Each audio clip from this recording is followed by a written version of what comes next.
What's up, soldiers? Chris here, caribbeanpot.com, vibes it up in the kitchen as usual. I know Tasty Tuesday came and gone and nothing from Chris. Well, yeah, I'm busy. Yeah, it's kind of hectic here. I'm preparing, as you all know, I am preparing for the Food and Rum Festival in Barbados. So your boy kind of busy, but still, we're dropping a recipe today for you all. A little different. I'm doing stew chicken, but this time we're going in with some olives and some mushrooms. A little bit different, as I said. But here we go. We're going to vibes it up. Always a pleasure to have you guys here in the kitchen with me. I ain't going missing, man. I'm still here. Still doing things. Join me in Barbados, though. Good talk. Vibes it up, man. The very first thing we've got to do, and you know, you would have seen me do this a million and one times with the different stew type recipes that I've done, and that is to season and marinate the chicken. Here I have about 2.5 to 3 pounds of chicken legs, thighs, and back. I cut them up into small pieces. I took off most of the fat I could find, and I took off all the skin. Yeah, we're trying to do it a little bit healthy this rounds, you know. First thing we're gonna go in with is some salt, black pepper, and this is just a simplified way of seasoning this. Don't worry, we're gonna get all the flavors out of it. A few drops, maybe about a teaspoon or so of that Worcestershire, a little bit of ketchup. The sweetness will balance off with that acidity as well, and you will see what I mean once you try it this way. So don't fret, don't complain about ketchup going in there. If you don't do ketchup, that's your thing. Some Caribbean green seasoning, and this is just a blend of all the herbs as well as garlic and seasoning peppers that I like using. You'll find that Caribbean green seasoning, the recipe will change from island to island as well as from individual to individual. Link down below to that recipe. A couple other things we got to put in there: some diced onion.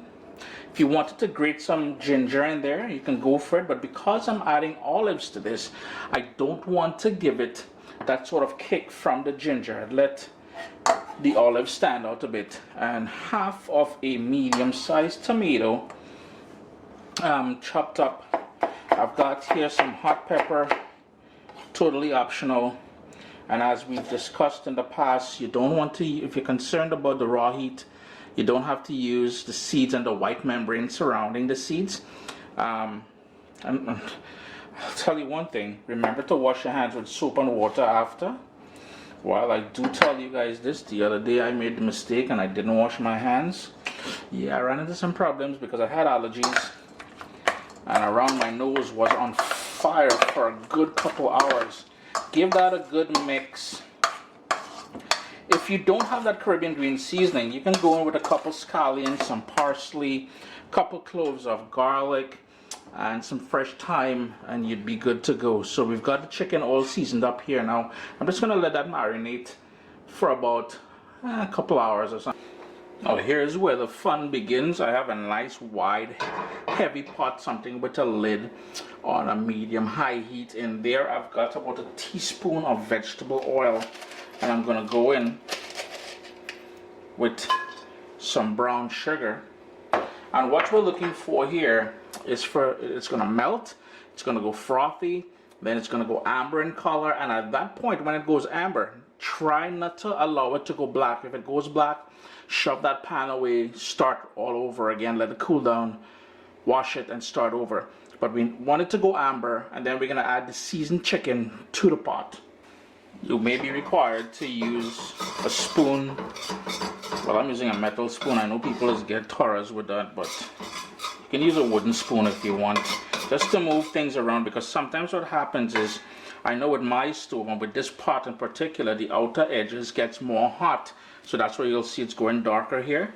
But you notice it's going frothy now, and it's almost to the point where it's amber.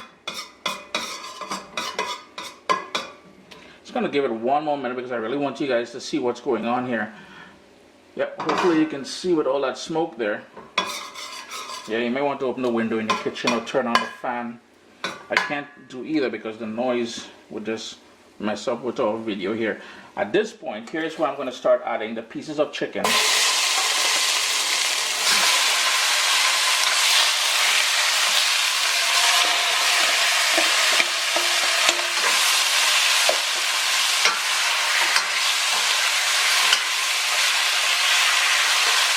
It may look burnt, but I assure you, if it's not burnt, we're just going to move around everything in here. Just to coat the pieces of chicken.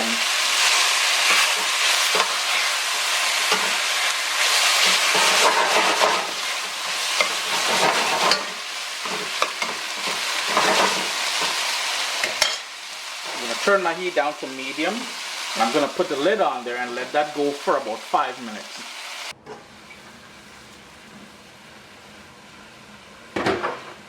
It's been going now for about 5 minutes.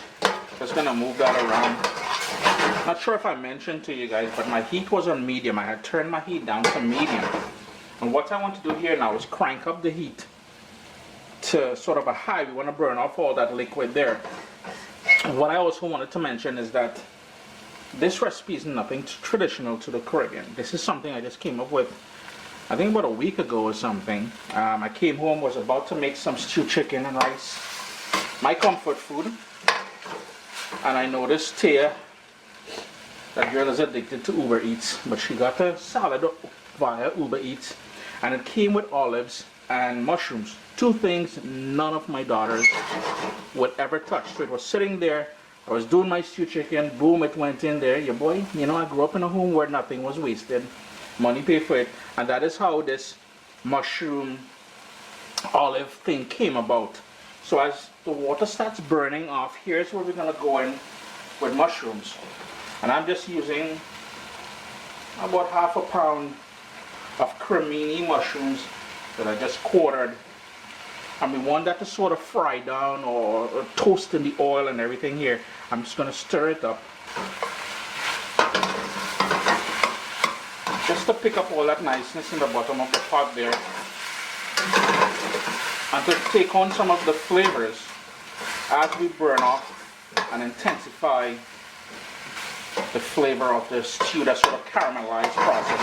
Now if it's your first time watching this sort of burnt sugar, as they say burnt sugar, you're not really burning the sugar, I don't know why we say that, technique of stewing, and you're wondering if it's going to be sweet, I assure you we're not using enough sugar in there, and the other things that we're doing to it, it will not be sweet.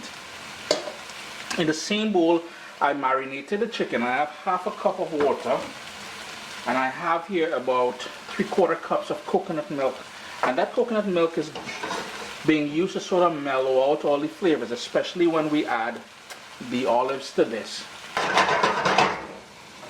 Most of that liquid is burned off there now, and we've intensified the color as well as the flavor of the stew. So in goes that water that I mentioned was in the, I want to crank up your heat to high because we want to bring that up to a boil. The water that we put in the same bowl we marinated the chicken in, and in goes the coconut milk as well. Bring that up to a boil with the lid on. We've got a major bubble going on there, so I'm going to turn my heat down to medium. We just want that, both things, the mushrooms as well as the chicken, to cook fully through.